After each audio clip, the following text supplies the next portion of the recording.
Bonjour, j'espère que vous allez bien. Dans cette vidéo, je vais vous faire une petite introduction du projet 2 de la formation développeur web sur Open Classroom. Donc, ce projet consiste à réaliser une intégration en HTML, CSS d'une maquette qui a été réalisée par quelqu'un d'autre. Donc, tout au long de ce projet, vous avez diverses ressources pour vous permettre de réaliser cette tâche à bien. Nous verrons un peu plus tard de quoi il s'agit. On vous immerge dans cette mission en tant que développeur web au sein d'une boîte qui s'appelle Bookie et qui propose aux usagers de trouver un hébergement et une activité de leur choix dans la ville de leur choix. On vous introduit rapidement le concept de material design qui est important en front-end développement et on vous présente la maquette qui a été réalisée que vous devrez intégrer. Donc, dans chaque mission de cette formation, on vous immerge au sein d'une mission avec un contexte bien particulier. Donc là, vous êtes dans une équipe où vous êtes le troisième membre de cette équipe. Donc, on vous dit que c'est Loïc, un designer UI, qui a réalisé cette maquette et que vous êtes sous la direction d'une CTO, Chief Technical Officer, qui s'appelle Sarah, et qui vous envoie un email vous disant qu'est-ce qu'on attend de vous. Donc, on vous donne des ressources et une spécification technique. Donc, vous devez télécharger cette ressource et l'intégrer au sein de votre projet. Dans la spécification technique, on soulève certains points que vous devrez tous prendre en compte et les intégrer au sein de vos intégrations. Donc, on y reviendra un peu plus tard dans cette vidéo. Ensuite, on vous fournit aussi un step-by-step qui est en dehors du cadre de l'immersion, qui est fourni par Open Classroom et qui permet de réaliser le projet à bien d'étape en étape. Donc, il y a 11 étapes, il me semble, et pour chaque étape, vous devriez euh, réaliser les points qui sont spécifiés, qui sont énumérés, et on vous donne des recommandations, des points de vigilance et surtout des ressources que vous devrez consulter pour comprendre à peu près comment vous devrez faire la chose. Pour chaque étape, c'est à peu près pareil. On vous dit à la fin de l'étape qu'est-ce que vous devrez avoir. On vous donne des recommandations, des choses à faire attention et des ressources. Donc, c'est un document assez important. Normalement, en tant que développeur web, on devrait toujours avoir ce genre de document qu'on a personnalisé pour pouvoir réaliser un projet à bien. Ensuite, il y a une soutenance avec certains points à respecter. Donc, une soutenance de grosso modo 30 minutes. Vous présentez votre projet pendant 15 minutes et après, il y a 15 minutes de dégrassement avec votre souteneur menteur. Donc, voilà ce qu'il en est de la mission. Ensuite, comme pour chaque projet, vous avez donc la mission en première que vous devez lire et comprendre pour savoir le contexte. Ensuite, vous avez des cours et des ressources. En général, c'est toujours les cours qu'on fait en premier, mais souvent, des fois aussi, c'est les ressources qu'on peut faire en premier. Donc, dans ce cas-là, c'est les cours qu'on fait en premier. Le premier cours à faire, c'est bien sûr de mettre en place un environnement de développement et savoir bien utiliser l'environnement de développement front-end. Et ensuite, le cours sur HTML, CSS5 pour pouvoir savoir comment intégrer une maquette euh, en HTML et CSS. Donc, pour le cours de mettez en place votre environnement de développement, clavier bug. Donc, il n'est pas très long. Ce qui est long, c'est les vidéos. Le premier cours, il est assez rapide. Le deuxième cours, les autres chapitres, ils comprennent beaucoup de vidéos que j'ai agglomérées au sein d'une vidéo, une seule et même vidéo, et que j'ai mis sur YouTube et que je mettrai en bas de description de cette vidéo. Ensuite, vous avez le cours de HTML et CSS. Donc, vous avez 4 parties, 5 parties. Bon, la cinquième, c'est plus un glossaire qu'autre chose.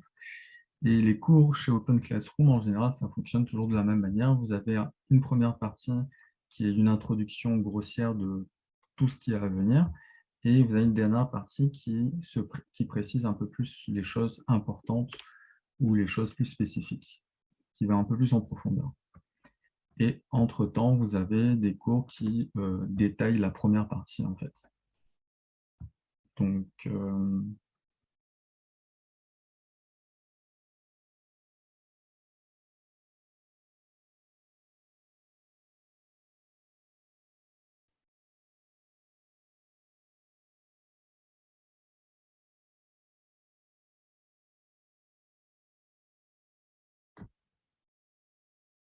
Donc, je ne vais pas trop m'étaler sur ce cours, mais ce qu'il faut savoir, c'est que la première partie, c'est un déclassage.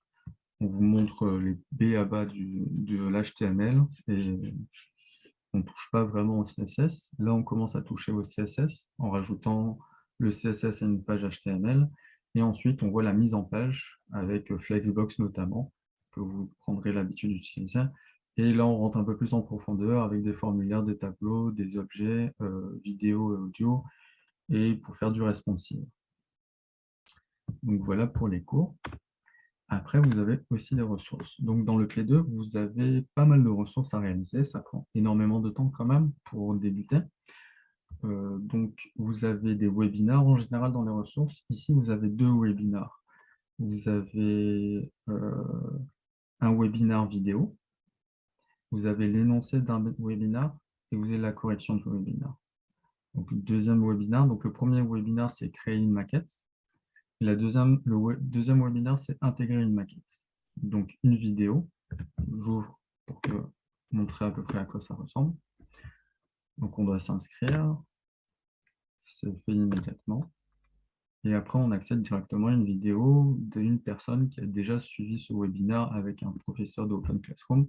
Et on voit le cheminement de ce webinaire et qui a reproduit après tout seul. C'est bien beau de regarder les choses, mais tant qu'on ne les a pas fait, on oublie à peu près de quoi il s'agissait. Donc voilà, la vidéo elle dure 2h45. Bon, on peut réserver une petite matinée pour la regarder ou sauter certaines étapes. Donc ce webinaire, il consiste à intégrer une maquette que vous avez créée, enfin, que vous avez pas créée, mais que vous avez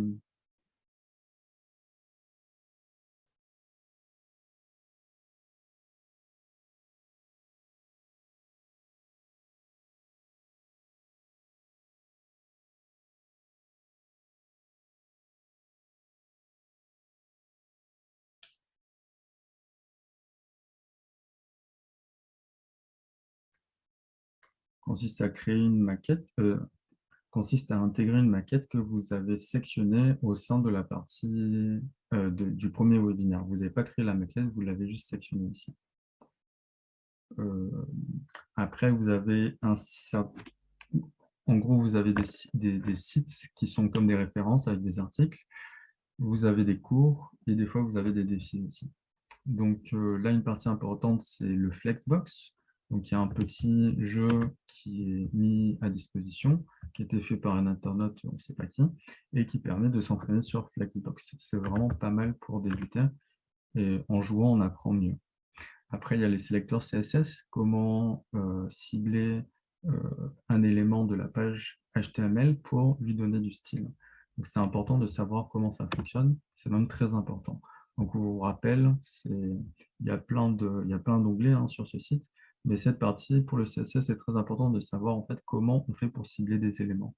Donc, on appelle ça des opérateurs, les plus, les chevrons fermants, les tildes, il y a l'espace, il y a le point pour la classe, le hashtag pour l'identifiant, il y a l'étoile pour dire n'importe quel élément. Enfin, il y a beaucoup de choses. Donc, c'est beaucoup redondant parce qu'il y a les pseudo-éléments qui prennent beaucoup de règles. Il y a les règles par attribut qui prennent aussi pas mal de place dedans. Et sinon, après, ça se résume qu'à ça. Donc, c'est grand, mais c'est pas si grand que ça, en fait. Comme toute chose, il faut savoir trier et de savoir de quoi il s'agit pour ne pas être effrayé de la longueur de la chose. Après, on est habitué à la taille des choses. Donc après, pour comprendre c'est quoi le web sémantique, il faut lire cet article. Ce cours, il est sautable, il est vieux, archaïque et long à réaliser, pénible à réaliser aussi. Donc vous pouvez le sauter. Il est très redondant avec le premier webinaire, donc c'est pas la peine vraiment de le faire. Et ensuite, vous avez le défi. En fait, ils se sont trompés quand vous cliquez sur ça pour avoir la correction. En fait, vous avez la correction de ça qui est déjà mis dedans.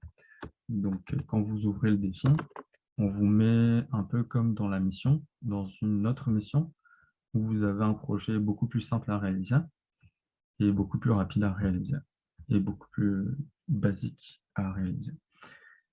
Quand je réaliserai la vidéo, quand je réaliserai le défi pour vous, j'en parlerai un peu plus en détail, mais pour l'instant, voilà.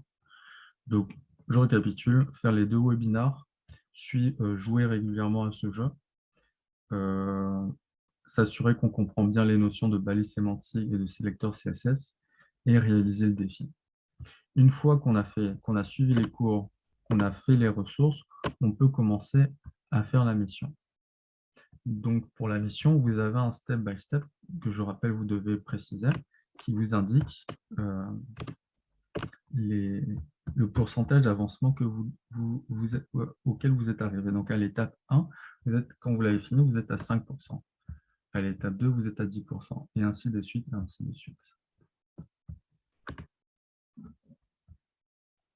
Donc, si je reviens sur le cours de HTML et CSS, vous avez aussi pas mal d'entraînement à faire dessus. Donc, vous avez 3 types d'exercices sur ce cours. Vous avez les pratiquer vous-même, qui sont de petits exercices faciles à faire. Vous avez des exercices pour créer votre propre portfolio. Donc, pour chaque partie, il y en a aussi.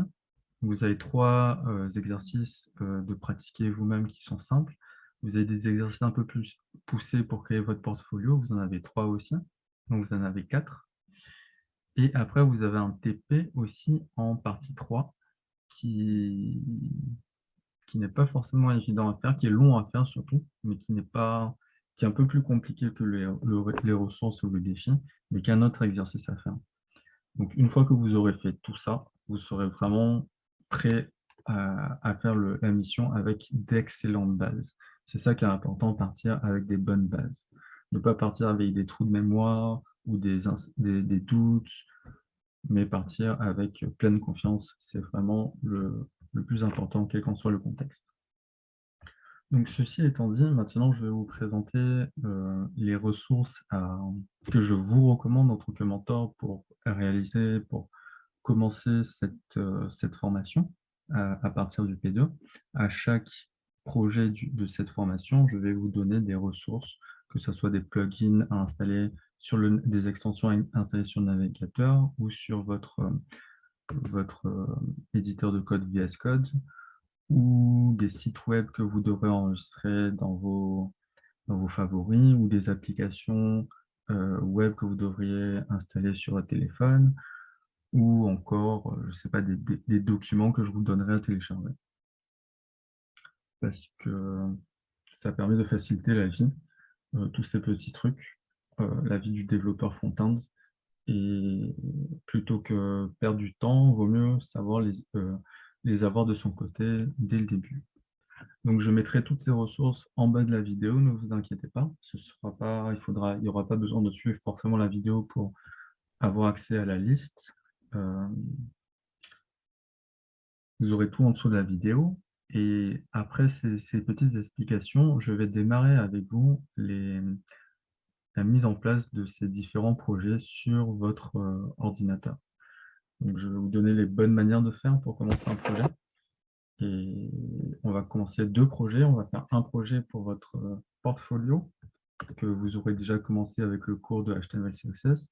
Et on va créer un autre projet pour cette mission en vous montrant comment on commence de la bonne manière un nouveau projet, quel qu'en soit le contexte, que ce soit chez Open Classroom ou pour votre future profession